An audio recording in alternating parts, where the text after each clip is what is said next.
Temos agora uma entrevistada, a Thaís Quaranta, ela é psicóloga, supervisora do ambulatório de diagnóstico do Instituto Jô Clemente, que é uma organização da sociedade civil sem fins lucrativos que promove saúde, qualidade de vida e inclusão para pessoas com deficiência intelectual, transtorno do espectro autista e doenças raras. O Instituto preparou orientações básicas para a promoção de festas de fim de ano agora, né, que sejam inclusivas. Thaís, bem-vinda, boa noite.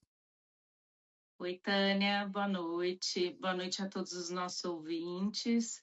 É um prazer estar aqui com vocês, Hum. compartilhando um pouco de um assunto que é tão importante, né? E Pois que é, envolve a inclusão. é, porque, esse ambiente de festa costuma ser desagradável para determinadas pessoas, pessoas com neurodivergência ou deficiência intelectual? Eu acho que é importante a gente colocar, né, a inclusão como um olhar mais das características de cada pessoa. Então, quando a gente fala, por exemplo, de um diagnóstico do transtorno do espectro autista, uma pessoa com o diagnóstico de autismo, ela tem algumas limitações, algumas dificuldades, e essas dificuldades, quando a gente vai para uma quebra de rotina, como celebrações, Natal, festas de Réveillon, final de ano, fogos, isso pode ter um impacto muito grande, porque a gente tem uma expectativa, né, Tânia, de que as pessoas respondam da mesma forma, todas por igual.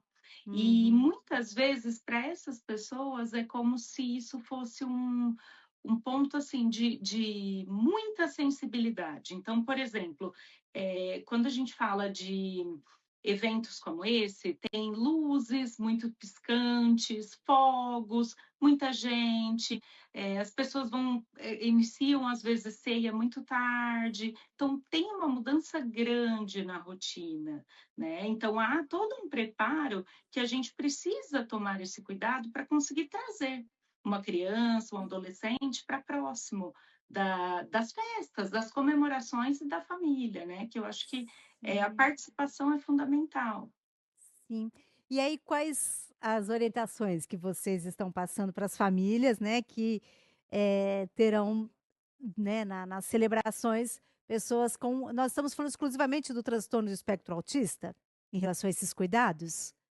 Acho que a gente pode incluir até outras condições, tá? Hum. O transtorno do espectro autista é uma delas, que tem condições ali que envolvem a limitação nessa percepção do ambiente, às vezes da interação, né, com o outro, essa sensibilidade, essa dificuldade de enfrentar a mudança de rotina. Então, essas características especificamente são destaques justamente porque elas limitam nesse ambiente. Mas a gente também pode falar de outras condições, por exemplo, como deficiência intelectual, né, que também tem diferente ali do autismo, né? Então, claro que a gente tem que entender cada condição como única e cada ser humano como único, tá? Sim.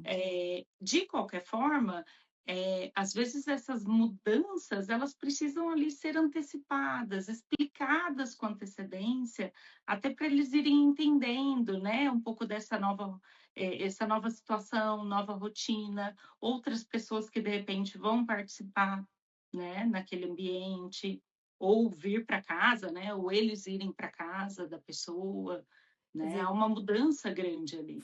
já faz conversar tanto com a pessoa que está ali numa situação vulnerável por causa dessa mudança de rotina e de festa, e também da pessoa que vai, estar também nesse ambiente, saber que existe ali uma pessoa sensível e alguns Excelente cuidados. ponto. Acho que esse é um ponto fundamental. Sim, acho que as pessoas ali, quando elas entendem que há uma condição de alguém ali que vai ter uma sensibilidade a mais, uma diferença das outras, pode ser que essa pessoa ela seja um apoio também, né, ela consiga ali, ajustar o ambiente, junto com os outros familiares, para essa criança ser melhor inserida, ou adolescente, né, ou até mesmo adulto.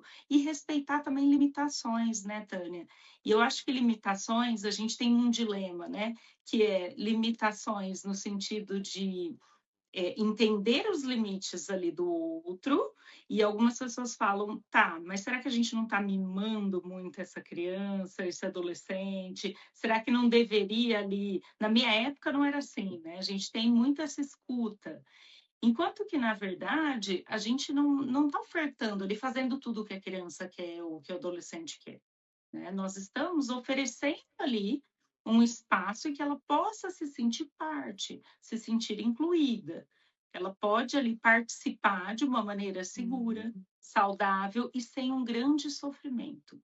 Acho que esse é o principal ponto. A gente tem que ter ali um pouquinho de enfrentamento de situações novas, não dá para a gente colocar todos os limites, mas isso tem que ser gradual. Também temos que entender até que ponto, né, ali do funcionamento que a gente está conseguindo cuidar e respeitar, e até que ponto acaba sendo um estímulo muito negativo, né, que vai fazer a criança não querer mais voltar para lá. Então acho que tem que Sim. aprender que acho que a gente tem que conhecer muito bem essa pessoa. É, porque provavelmente ambientes muito barulhentos serão muito incômodos para essa criança dentro do espectro autista. Estamos Esse falando é de uma criança, mas também de adulto, né? Isso, também de adultos, né. Hoje a gente tem também várias pessoas que não tiveram oportunidade de ter o diagnóstico, tiveram o diagnóstico tardiamente, né. A gente acho que hoje a gente tem mais recursos, fala-se mais sobre isso. Então acho que isso a informação ela vem, e ela vem acompanhada também, né, de novas formas ali da gente olhar para essa pessoa, né. E acho que sim, um dos grandes pontos é a gente dar ali uma oportunidade dela também fazer parte das festividades, Uhum. das, atividades que como qualquer outra pessoa. Agora é interessante os adultos que não tiveram esse diagnóstico, né, tem muita gente que está dentro do espectro autista e nem sequer sabe. Quando, queria saber se é um sinal de que a pessoa está no espectro autista. E claro que eu imagino que esse diagnóstico seja muito mais fino, né, mas se incomodar num ambiente de várias pessoas falando ao mesmo tempo, música alta, isso é um sinal de alerta? Olha só, temos que tomar cuidado com É, com esse exato, tipo de exato. informação, porque isso isolado, não, tá. Pode Uhum. ser um traço, pode ser uma dificuldade específica, qualquer pessoa, tá, que mesmo pessoas com desenvolvimentos típicos, conseguem ali aliás, conseguem não, podem ter essa sensibilidade. Isso isolado não caracteriza autismo. Essa característica, em conjunto com outras características, aí sim a gente pode e claro, sempre direcionado por um profissional especialista, Claro, né, por alguém que claro. tem essa competência, essa propriedade para dizer, se a pessoa ali complementa, as características para que seja dado um diagnóstico, né, porque um diagnóstico, Tânia, ele vai dar um norte ali para aquela pessoa, não só para ela se identificar, mas qual o melhor tratamento, o que que hoje é usado cientificamente falando, o que que a gente tem ali, como recurso para que essa pessoa ela tenha o máximo do seu potencial efetivado, para que ela consiga ali ter o mais próximo possível de autonomia, de independência e também de inserção social. Thaís 40, a Isaura Ferreira pergunta se o barulho dos fogos de artifício, né, da virada do ano, se esse barulho é muito assustador para quem está dentro do espectro autista. Geralmente, geralmente. Inclusive, acho que até tinha uma lei, eu não sei exatamente te dizer, tá? Mas acho que de proibição, né, desses fogos que têm barulho, né, muito forte. E Sim, sim, eu acho que sim. pela sensibilidade, pela questão, sensorial, boa parte das pessoas que têm, que têm o transtorno do espectro autista, elas têm essa sensibilidade auditiva. E sim, se torna algo extremamente estrondoso ali para o cérebro, né, de Agora, quem não é fácil, hein, porque nós estamos falando aqui em situação específica, de virada de ano e tal, mas a vida, ela é muito barulhenta, né. Aí se você tem uma família grande, aí na hora do almoço, aí a mãe grita, né, a cidade, os carros, quer dizer, uma pessoa dentro do espectro autista, não deve ser confortável o dia a exato. dia dela, né. Muito sofrimento, né, Tânia? Acho que a gente tem que considerar ali que são pessoas que trazem ali uma condição médica justamente porque tem um sofrimento, tem um É, prejuízo e um sofrimento associado. Hoje a gente tem inúmeras terapias, estímulos direcionados para que diminua esse desconforto, né? Para que haja uma adaptação melhor. Então, por exemplo, em relação aos fogos, hoje, existem abafadores específicos que podem ser recomendados, né, por um fone de profissional. ouvido, né. Uhum. Isso, que são similares aos fones de É, ouvido, né, específico, é. e que reduzem esses ruídos que você está citando, né, que eu acho que é um ponto importante. Então, alivia um pouco esse estímulo, né, Sim, hiperestímulo, né. sim. E as luzes também, né, de noite numa cidade como São Paulo, por exemplo, são muitas luzes que passam despercebidas para quem não tem uma sensibilidade grande, né. Exatamente. E não só, se a gente for ver, essas festas geralmente tem sempre aquela tia que já chega beijando, já chega tocando, né. Ah, o Então quando você diz toque também. exatamente, quando você diz que é importante, né, falar com esses outros familiares, acho que também entra essa interação, esse respeito ao toque, ao cuidado, ao outro, a não chegar já beijando, porque tem um hiperestímulo que também pode vir dessa parte sensorial, né, do contato.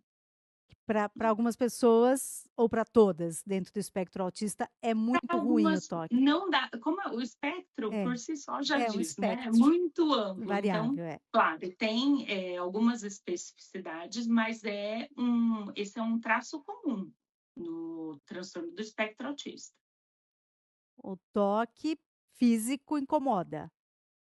Geralmente incomoda. Há um incômodo pode ter algumas hipersensibilidades, né, que podem vir, auditivas, podem vir, como você descreveu, fogos, né, essas visuais. Então eles acabam tendo um estímulo tão grande que é como se potencializasse tudo aquilo que está acontecendo naquele momento. E muitas vezes isso é como se estivesse no seu ouvido ali gritando, gritando, né, e é como se estivesse batendo quando pega na pele, é como causa um sofrimento muito grande.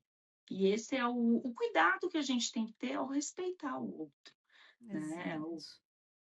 Nossa, fiquemos atentos, né, agora nas festas de fim de ano, mas no curso da vida em geral, né, a a essa hipersensibilidade das pessoas dentro do transtorno do espectro autista. Thaís 40, muito obrigada, viu, pela entrevista. Uma boa noite, boas festas para você. eu agradeço igualmente. Boa noite a todos.